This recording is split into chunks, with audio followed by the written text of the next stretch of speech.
তো আগের ভিডিওটা সেকেন্ড পার্ট নিয়ে চলে এসেছি। তোমাদের বলেছিলাম যে কী কী খাবার খেয়েছি সেটা শেয়ার করব, কিন্তু তার আগে এখানটা বিশাল বড় কন্ট্রোভার্সি চলছে অ্যাবাউট জেন্ডার ইকুয়ালিটি, যে ছেলেদেরও রান্না করা শেখা উচিত কিনা। সেখানে আমার দিদি, বোন, জেঠি, মা, বাবা সবাই মিলে একটা বিশাল বড় ঝামেলা বাজছে। তার একটু ক্লিপ তোমাদের দিলাম, ওরা দেখেই এটা হাসবে।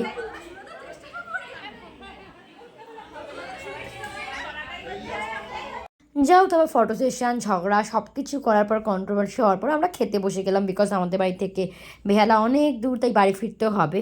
তো প্রথমেই দিয়ে দিল তোমার জাফরানি পোলাও আর তার সাথে আলুর দম।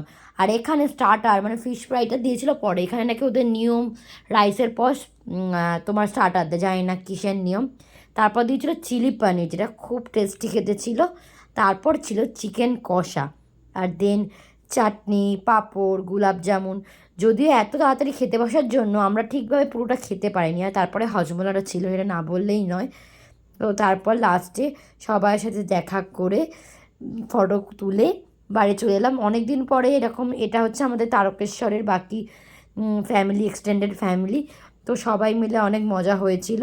তারপর বাড়ি ফেরার সময় দেখি যে বিশাল বৃষ্টি, তাই জন্য আমি প্যান্ট ট্যান্ট তুলে নিলাম। তো তারপর দেখছি চারপাশে রাস্তাঘাট প্রায় ফাঁকা হয়ে গেছে, কারণ এখানে খুব রাত হয়ে গেছিলো। আর স্টেশন দেখছি পুরো ফাঁকা, মানে এখানকার স্টেশনগুলো মানে একদম বেশি লোকই হয় না তেমন। তারপর উঠে দেখছি যে কম্পার্টমেন্টে আমরা উঠেছি, সেই কম্পার্টমেন্ট পুরো ফাঁকা, মানে এতটাই ফাঁকা যে আমরা প্রত্যেকে আলাদা করে প্রত্যেকটা সিটে বসেছি। আমরা এখন মাঝেরহাট থেকে ট্রেন ধরলাম, আর এখন পুরো পুরো ট্রেন ফাঁকা।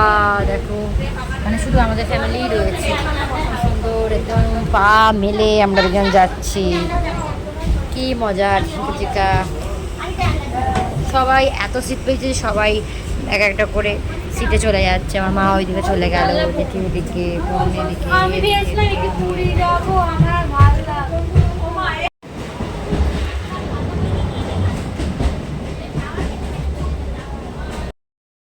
যাই হোক, তারপর শিয়ালদায় নেমে খড়দা স্টেশন ট্রেন ধরে বাড়ি চলে এলাম।